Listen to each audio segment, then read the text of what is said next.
If there's one kind of annoying thing the Switch 2 kept around from the original Switch, it's how much comfort you get out of handheld mode. Well, the system is a little bit bigger, it's taller, it's wider, it's still the same thickness as the original Switch, which isn't really designed to be ergonomic. It makes it nice and portable, and it plays a nice factor into the whole way the Joy-Cons work. But when it comes to just playing games for a long period of time, the flat design, not really the best feeling for your hands. This is why, with the original Switch, grips were a very popular type of accessory to grab for the system if you like playing primarily in handheld mode, which I'm the type of person who does. And so we're already seeing quite a few grips coming out for the Switch 2, and I want to talk about a handful of them that I've had the chance to go hands-on with. And those are the KillSwitch from Dbrand, the Zen Grip 2 from Satisfye, and the Attack Vector from Genki.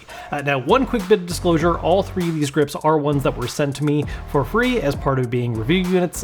One important additional exception to that is that the Dbrand one in particular, I did do a sponsored post for as part of my initial coverage of the Switch 2, shouting it out as an option. Now, with that said, diving into what these three are, I want to start with the Satisfye Zen Grip 2, because for the original Switch, Satisfye really was the main grip option that I found myself going back to time and time again. There were lots of other great options out there that had their strengths and weaknesses, but for me personally, the Zen Grip really was just the right fit. And there's a couple of reasons for that. Now, the focus of the Zen Grip really is being a grip. This is not a protective case. This is not trying to add any other kind of major functionalities. The focus is on just adding a pair of handlebars to your Switch in order to improve the ergonomic control. And one of the things that's a little bit of their signature design approach is that the handlebars are actually not identical, with the one on the left favoring an angling where you're going to be resting your thumb on the left stick as comfortably as possible, and the right grip being just a little bit of a different angle so you can favor the ABXY buttons or the right stick depending on what kind of game you're playing. The low profile design of this grip does make it to where you can still dock this in the Switch 2 dock, no problem whatsoever. Although if you're interested in using your Joy-Cons, again, you're gonna have to remove the grip first to be able to access those, but if you like using a Pro Controller for docked play, then this is a perfect, simple setup. One of the more interesting features of the Zen Grip, which always gives me just a little bit of pause, even though I have tested it out and it does seem to be completely safe, inside the grips themselves there are actually a pair of cartridge slots, allowing you to fit a Switch 2 or Switch 1 cart in order to have them travel on the go if you like having just a small handful of physical games with you to swap between. And this is a very handy feature, but there's just always this part of me that's a little freaked out from having a cart just hanging out in the grip that could maybe fall out, but I have used them before, I've tested it out, I have given the grip a good shake while the carts are sitting in there, and I have never seen one fall out. One thing about the grip that I will say is a little bit of a downside, or at least kind of a weird thing, is that the way it's designed leaves the kickstand unobstructed, so you can use the kickstand for the system, but because of the embellished size of the system due to the grips, you're much more limited in what kind of angles you can sit the system up at. There are still some angles you can accomplish, but it's not going to be able to sit up quite as straight. Again, similar to the Joy-Con issue, this just means you have to take the grip off sometimes if you want to use it in that form factor. Not something that's the end of the world, just one extra step you have to deal with sometimes. Now there are two different ways you can pick this grip up. There is the Zen Grip by itself, which goes for $50, and then if you want a travel case for it, that costs an extra $20.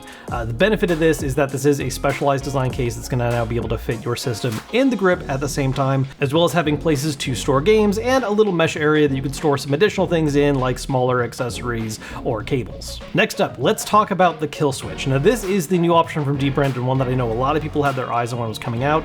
This is the first one I was able to get my hands on with because it was actually sent to me basically when the Switch 2 came out. And overall, I like this option a lot. What is different about this compared to the Satisfye, it does have in common with the Genki option, is that instead of being a unibody approach that adds just one large grip that attaches around the body of the whole system, it is instead basically a hybrid protective case. It's adding that extra curvature and design to where you have a more comfortable grip, but it's also acting as a fairly thick layer of protection that goes over each part of the Switch 2 body separately, meaning that you're able to separate the Joy-Cons and reattach them to the system without ever having to actually interact with the case itself. One important thing I do want to call out about this is that it looks like the initial batch of these did run into some problems for some people where the plastic was protruding just a little bit too much on the Joy-Cons, making it a lot more difficult to have them actually connect to the system. This is not an issue that I personally experienced, and it is not one that was widespread affecting everybody, but there were cases that were called out, enough to the point that Dbrand did address it and are now shipping a slightly modified version of the system moving forward, and anyone that has already received this slightly off design is able to contact them to get it replaced. So that is something I think is worth being aware of, but it does sound like it was a specific issue that is hopefully now addressed for everyone moving forward.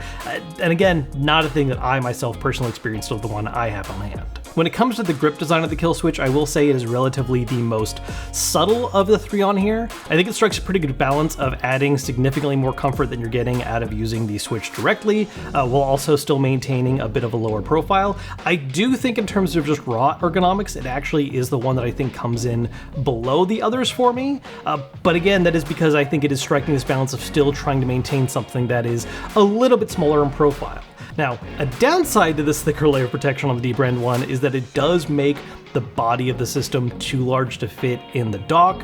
There is a solution for this that Dbrand does provide. This is not an upsell, this is not an additional accessory you have to spend money on, but if you buy the KillSwitch, it does come with this handy little adapter that you slide into the Switch 2 dock that basically acts as a pass-through so you can dock the Switch 2 directly on there. It does end up achieving a bit of a different look and does increase the footprint size of your dock, but I do think this is a pretty nice solution for offering something where you're able to keep the protective case on your system, still be able to dock it, and have that extra layer of added protection. Now, speaking of bundling, that is one thing that KillSwitch does that's a little annoying. Right now, if you go to their website to pre-order it, you're not able to order the KillSwitch by itself. You do have to get it with some Dbrand skins at the same time, although cost-wise, it still ends up coming in at around the same price as these other grips.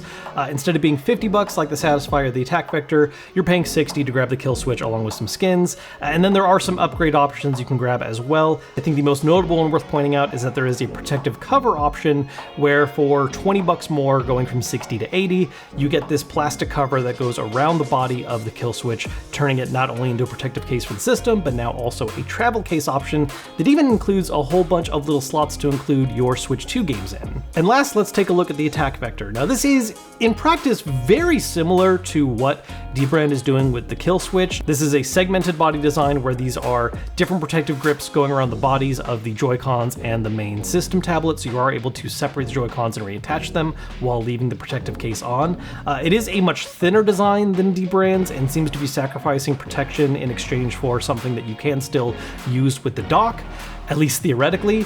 The review unit I was sent was just thick enough to where it did fit in the dock, but was a little bit awkward. I have talked to Genki about this, and it looks like they have actually adjusted the new designs going forward so that they will be able to slot more simply in the Switch 2 dock. That said, with my particular one, while it felt a little bit awkward, it wasn't like I couldn't dock the system, it just didn't slide quite as smoothly in as I would have liked. Now, while this option does not offer quite as much protection as the KillSwitch from Dbrand, there is something interesting about it that sets it apart from both these other ones we've talked about, and that is exchangeable grips. By default, there are grips attached to the Joy-Cons that are referred to as the balance grip. It's kind of the middle-of-the-road option, and it is the one that I personally found to be the most comfortable. But the problem you run into sometimes with this is that while that can be comfortable for most people, if you have particularly large or small hands, the one-size-fits-all approach isn't always going to be the best for you. And so what the Attack Vector does is that you can remove these grips in exchange for these alternative designs that are referred to as Anchor and Feather, Anchor being a much larger, more pronounced grip, and the Feather ones being very tiny. Price option wise, this one comes in at the same price as the Zen Grip 2, where you can get it alone for $50, and then they do have a cover attachment option similar to what the KillSwitch does, where it's just a plastic cover that goes on top of the case for an extra $20. I have not actually checked out the cover from them in particular. I was sent the grip itself but didn't get the cover, so I don't really know how well that one works out. Theoretically, it should be fine. It's not exactly the most advanced thing in the world to add a plastic cover to a case like this, but I just don't have any first-hand experience with it to comment on how actually useful it is. Looking at all three of these grip options side by side, I think they all come with their strengths and reasons why one might be a better fit for you. The Zen Grip, I think, while being a little bit more simple and not offering quite as many features, ends up being the most just raw, comfortable one there, and if all you care about is having an ergonomic way of playing your games, it's going to be a fantastic fit. Dbrand, meanwhile, I think offers a really interesting cross-section of being both a protective case as well as a comfort grip, and one that's going to be much more portable in its design, especially if you buy that travel cover for it. And lastly, with the attack vector from Genki, I think the KillSwitch ends up being an overall better quality execution of the same concept, but the vector does have the nice bonus of something that you can slot in the dock without any kind of additional attachment, and it does have that unique offering of multiple grip types. So if you are someone who, the standard medium size just isn't a good fit and you need something a bit bigger or a bit smaller, you're gonna get that choice here that you're not gonna get with the others. Now, it's all well and good that I can say that all these grips have their strengths and weaknesses, but obviously at the end of the day, there's gonna be one that I'm actually reaching for and using personally, which it is actually kind of two of them because I can cheat a little bit and have access to all these. If I'm just playing around the house, if I just want to have a comfortable grip that's going to give me the longest, most ergonomic gameplay as possible, I'm grabbing the Zen Grip. That is just the one that I really do think, in terms of raw comfort, is the winner here.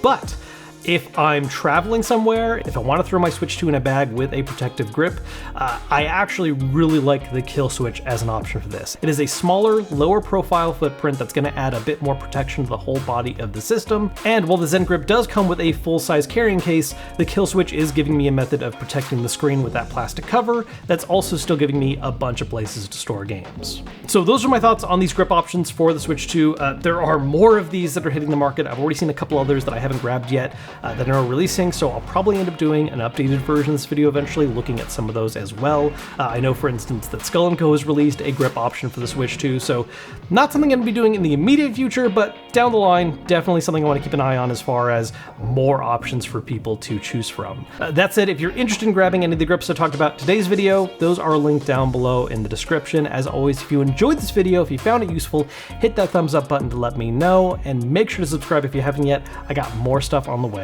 very soon.